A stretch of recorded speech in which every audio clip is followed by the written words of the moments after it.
Hi everyone, this is Who Gets the Glory, and today we're reading Streams in the Desert for February 6th. He turned the sea into dry land. They passed through the waters on foot. Come, let us rejoice in him. Psalm 66:6. It is a profound statement that through the waters, the very place where we might have expected nothing but trembling, terror, anguish, and dismay, the children of Israel stopped to rejoice in him. How many of us can relate to this experience? Who of us, right in the midst of our time of distress and sadness, have been able to triumph and rejoice as the Israelites did? How close God is to us through his promises, and how brightly those promises shine. Yet during times of prosperity we lose sight of their brilliance. In the way the sun at noon hides the stars from sight, his promises become indiscernible.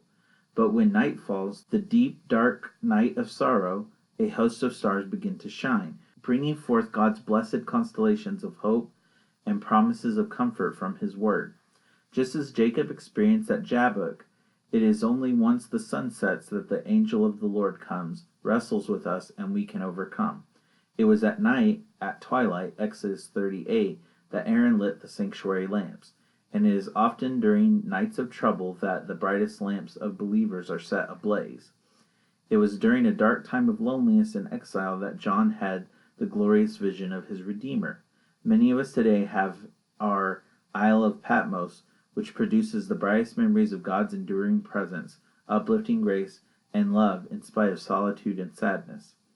How many travelers today, still passing through their Red Seas and Jordan rivers of earthly afflictions, will be able to look back from eternity filled with memories of God's great goodness and say, we passed through the waters on foot, and yet even in these dark experiences, with waves surging all around, we stopped and said, let us rejoice in him.